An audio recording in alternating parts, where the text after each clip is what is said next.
Channel Fatema cooking and ব্লগসে সবাই কেমন আছেন? আশা করি ভালো আছেন। আলহামদুলিল্লাহ আমিও ভালো আছি। ফাতেমা কুকিং অ্যান্ড ব্লগস থেকে ফাতেমা চলে আসলাম নতুন আরেকটা রেসিপি নিয়ে। এখন যেহেতু শীতকাল, তো নতুন আলু বা পুরান আলু দিয়েও করতে পারেন আপনারা। আজকে একটা কমন একটা রেসিপি যেভাবে আমি রান্না করি সেটা আপনাদের সাথে শেয়ার করব। যাকে তো এখানে নিয়ে নিলাম আলুকে 2 ভাগ করে নিয়েছি, ছোটো মাঝে সাইজের আলুগুলো 2 ভাগ করে নিয়েছি আর তেলে ভেজে নিয়েছি। আর এখানে হাফ টেবিল চামচ হলুদের গুঁড়া, মরিচের গুঁড়া, ধনিয়া গুঁড়া, জিরা গুঁড়া এবং মরিচ সবই নিলাম হাফ টেবিল চামচ করে। একটু স্বাদ মতন নিয়ে নিলাম লবণ। আর এখানে বড় সাইজের 2টা পেঁয়াজ কেটে নিলাম, কাঁচামরিচ, ধনিয়া পাতা, সেটা হয়তো অবশ্যই ভিডিও শুরুতে দেখেছেন। যাই হোক, এখানে আমি এই তো অর্ধেকটা পেঁয়াজ, এখানে বেশিরভাগ পরিমাণ মানে 2টা বড় সাইজের পেঁয়াজের অর্ধেকটাই দিয়েছি এখানে কড়াইয়ের মধ্যে সামান্য তেল দিয়ে 2 টেবিল চামচের মতন তেল দিয়েছি। আর এখানে 3টা কাঁচামরিচ কেটে নিয়েছি, তো এখন তেলের মধ্যে ভেজে নেব। তো আজকের আলুর দম আমরা সবাই পাকাই, কি মানে যে যার মতন করে পাকাই। তো আমি আজকে আপনাদেরকে একদম মশলা কারি যে আলুর দমগুলো সেটাই দেখাবো, যেটা ইন্ডিয়ান মানে মানে যারা চেন্নাইতে আছে, চেন্নাই যারা যেভাবে পাকায় ঠিক ওইভাবে আজকে আপনাদের সাথে মানে শেয়ার করবো এই রেসিপিটা। তো আমি যেভাবে পাকাই আমি অনেককে দেখি, অনেক বাবুসিদেরকে দেখি ওনাদের মতন পাকাইতে। যাই হোক, এই তো দেখেন এখানে পেঁয়াজটা যখন হালকা ভাজা হয়ে গেছে, পেঁয়াজ কাঁচামরিচ এখানে দিয়ে দিলাম বড় সাইজের একটা টমেটো কেটে। তো এগুলোকে হালকা এখন ভেজে নেব।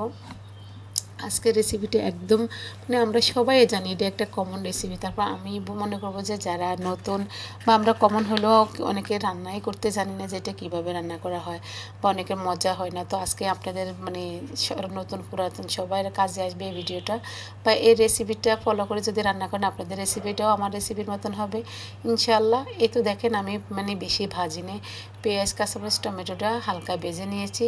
আর ওই কড়াইতে এখন দিয়ে দেবো আবার কিছুটা তেলটা পরিমাণ মতন দেবেন, বেশি দেবেন না। 3 থেকে মানে 4 টেবিল চামচের মতন আমি এখানে তেল দিয়ে দেবো, সয়াবিন তেল। যেহেতু এখানে আগে আমি মানে পেঁয়াজ আর টমেটো ভেজেছি, আগে তেলটা একটু লাল হয়েছিল। এই তো এখন দিয়ে দিলাম তেলটা, দিয়ে যেই পেঁয়াজটা অর্ধেক পেঁয়াজ রেখে দিয়েছি সেই পেঁয়াজটা এখন নিয়ে মানে তেলের মধ্যে দিয়ে দেব, দিয়ে হালকা ভেজে নেব। দেখে হয়তো বুঝতেছেন যে চুলাটা কিন্তু একদম মানে হাইও না আবার লো না, মিডিয়াম আঁচে রেখেছি, না হলে কিন্তু কড়াইটা পুড়ে যাবে বা পেঁয়াজটা পুড়ে যাবে। এতে পেঁয়াজটা ভেজে নেবে এখন হালকা। আর ওই তো মশলাগুলো সবগুলো একসাথে আমি যেগুলো নিয়েছি হাফ টেবিল চামচ করে সবগুলো এখানে মিশিয়ে নেব। রসুন বাটাও নিয়েছি এখানে 1 টেবিল চামচের মতন, আদা বাটা নিয়েছি হাফ টেবিল চামচের মতো, ধনিয়া গুঁড়া হাফ টেবিল চামচ, জিরা গুঁড়া হাফ টেবিল চামচ, ধনিয়া গুঁড়া জিরা সবে হাফ টেবিল চামচ করে নিয়েছি, নিয়ে একটু পানি দিয়ে মিশিয়ে নিলাম। এর তো এখন পেঁয়াজটা যখন হালকা ভাজা হয়ে গিয়েছে তখন মশলাটা দিয়ে দেব। আর এভাবে দেখবেন মশলা যদি দেন আপনার মশলাটা পুড়ে যাবে না বা কালারটাও কিন্তু নষ্ট হবে না। আমরা অনেক সময় দেখা গেছে মানে গরম কড়াইয়ের মধ্যে বা গরম পাতিলের তেলের মধ্যে যখন হলুদ মরিচ ধনিয়া জিরা দিয়ে দিই তখন দেখা গেছে যে মশলাগুলো পুড়ে যায় আর কালো হয়ে যায়। কখনোই এটা করবেন না। আপনার তরকারির রং এবং স্বাদ ঠিক রাখার জন্য সবসময় চুলাটা অফ করে নেবেন। পেঁয়াজটা ভাজা হলে তারপরে এভাবে একটু মশলা দিয়ে মানে রসুন সব মশলা একসাথে একটু একটা বাটির মধ্যে নিয়ে কষিয়ে মানে ভালো করে মিক্স করে তারপরে কড়াইতে দিবেন। দেখবেন আপনার তরকারির রঙটাও মানে কালারটাও সুন্দর থাকবে এবং মশলাটাও পুড়বে না। যাই হোক, হয়তো দেখছেন আমি মশলাগুলো ভালো করে কষিয়ে একটু জল দিয়ে দিলাম যেন মশলার কাঁচা গন্ধটা চলে যায়, একটু যেন নিচে লেগে না যায়। আবার ভালো করে একটা নাড়া দিচ্ছি। আর নাড়া দিয়ে যেই মশলাটা মানে টমেটো পেঁয়াজ আর কাঁচামরিচ সেটা মানে কি আমি ব্লেন্ডার করে নিয়েছি, দেখে হয়তো বুঝতে পারতেছেন। এই জন্য আজকের আলুর দমটা মানে মশলা কারি বললাম এই জন্যই, কারণ এই মশলাটা একদম মানে যাদের কি বলবো, এটা একটা টিপস আপনাদের সাথে শেয়ার করলাম আজকে। এই তো এখন সবগুলো দিয়ে দিলাম। আর আমরা হয়তো এখানে অনেকে টমেটো শুধু টমেটো মানে কাঁচা আমরা পাকা টমেটো দিয়ে গালায় নিতে পারেন, কিন্তু এভাবে একবার করে খেয়ে দেখবেন এই রেসিপিটা যে কত মজা। এইভাবে যদি রান্না করেন দেখেন কালারটা মাশাল্লাহ দেখতে যেমন সুন্দর এসেছে, ঠিক খেতেও অনেক মজা। মশলাটা দেখেই তো পেট ভরে যাচ্ছে। যাই হোক, এই তো দেখেন আমি এখন সেই ভেজে রাখা আলুটা দিয়ে দিলাম এখানে। এখানে আপনারা একদম ছোটো সাইজের আলুও দিতে পারেন, আমি কিন্তু এটা এখানে মানে একটু মিডিয়াম সাইজের আলু ছিল এই জন্য 2 ভাগ করে নিয়েছি। আপনারা চাইলে ছোটো ছোটো আলুগুলো নিতে পারেন।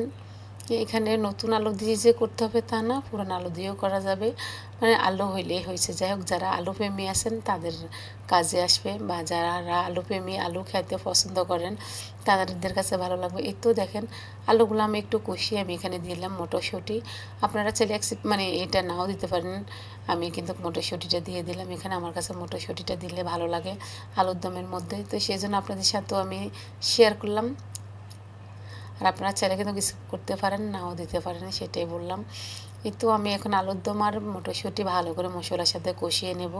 আমি কিন্তু আমার প্রত্যেকটা ভিডিওতে আপনাদের সাথে বলি যে আপনারা যত মশলার মধ্যে, মানে তরকারিটা মাংসটা হোক, মাংস বা খাসি, গরু, মুরগি, যে কোনো সবজি হোক, আপনারা চুলার আঁচটা কমিয়ে মশলার মধ্যে যত কষাবেন, দেখবেন আপনার তরকারিটা অনেক ততটাই মজা হবে। আমি কিন্তু চুলার আঁচটা আমি কিন্তু আলুগুলা ভেজে নিয়েছি, কিন্তু সিদ্ধ করে নিয়ে নিই। আপনারা চাইলে কিন্তু সিদ্ধ করে নিতে পারেন, তাহলে তাড়াতাড়ি হবে। কিন্তু আমার কাছে মনে হলো যে সিদ্ধ না করে আমি এভাবে যদি আলুটাকে মানে ভালো করে কষিয়ে নিই, সিদ্ধ মানে অর্ধেকটা সিদ্ধ আপনার মশলার মধ্যে ঢাকনা দিয়ে ডেকে, কিন্তু আপনার চুলার আঁচটা একদম লো আছে রেখে মশলাটা যা 100%-এর মধ্যে যদি 80% আপনি দেখা গেছে যে মশলার মধ্যে সিদ্ধ করে নেন, দেখবেন আপনার তরকারি এমনিই মজা হবে। যাই হোক, এই তো আমি যে বাটির মধ্যে অবশিষ্ট মশলাগুলো ছিল সেগুলো বাটিটা ধুয়ে পানি দিয়ে দিলাম এখানে। আমার কিন্তু প্রায় 80%-এর মতন সিদ্ধ হয়ে গেছে, আর মানে 20% বাকি আছে, সেই 20% আমি জল দিয়ে এখন সিদ্ধ করে নেব। আমার প্রত্যেকটা রেসিপি ঠিক আমি এভাবে করি, আপনাদের সাথে শেয়ার করে। আমি কেন কাটা ছেঁড়া করি না, কারণ প্রত্যেকটা রেসিপি যদি আমি আপনাদের সাথে কাটা ছেঁড়া করি তাহলে আপনারা শিখবেন কি, আপনাদের সাথে আমি কী শেয়ার করবো। আপনারা যারা পুরো ভিডিও দেখেন না, মানে হয়তো তারা জানেনও না বা বোঝেন না, প্রত্যেকটা ভিডিও ফলো করবেন, কীভাবে রান্না করতেছি, কীভাবে কী কোন মশলাটা কখন দিচ্ছি বা কীরকম করে দিচ্ছি, তাহলে দেখবেন যে পুরানো অনেকে আমাদের অনেক সময় দেখা যায় আমরা পুরান রেসিপি মানে যারা আছে পুরান, তাদেরও কিন্তু ভুল হয়, নতুনদের তো হবেই। তো যাই হোক, পুরান নতুন সবারই কাজে আসবে। তো দেখেন আমার প্রায় কিন্তু 90% মতন সিদ্ধ হয়ে গেছে। এখন আমি কিছুটা কাঁচামরিচ দিয়ে দিছি এখানে। কাঁচামরিচটা আসলে আস্তে দিলে হয়তো আমার কাছে একটু ঝাল কম লাগলো, এই জন্য আমি একটু ঝালের জন্য ছিঁড়ে দিছি। আপনারা চাইলে কিন্তু আস্ত কাঁচামরিচ দিতে পারেন। আর দেখে হয়তো বুঝতেই পারতেছেন যে কীরকম হয়েছে। মাশাল্লাহ, দেখতে যেমন সুন্দর, লোভনীয়, ঠিক তেমনি খেতে অনেক মজা এই রেসিপিটা। আবারও ঢাকনা দিয়ে ঢেকে রেখে মানে সে অপেক্ষা করব সিদ্ধ হয়েছে কিনা দেখবো। যেহেতু সিদ্ধ হয়ে গেলো আমার পুরো রেসিপিটা, আর এখন আমি ধনিয়া পাতা দিয়ে দেবো এখানে। দেখে হয়তো বুঝতেছেন আমি একটু মাখা মাখা নামাবো, না হলে কিন্তু একদম শুকিয়ে যাব। এই রেসিপিটা আপনারা চাইলে সাদা ভাত, পোলাও কিংবা লুচি, পরোটা, যে কোনো নান, যে কোনো রেসিপি মানে কিছুর সাথে খাইতে পারেন। আপনাদের কাছে সবটাই ভালো, মানে সব জিনিসের সাথে ভালো লাগবে। দেখে হয়তো বুঝতেছেন যে কীরকম হয়েছে। যেহেতু এটা আলু ছিল, সাথে মশলা একটু, মানে যেহেতু মশলা কারি, তো এই জন্য একটু মশলা আছে, একটু ঘন, মানে গ্রেভিটা ঘন হয়ে যাবে। এই তো দেখে হয়তো বুঝতেছেন যে কীরকম হয়েছে। মাশাল্লাহ।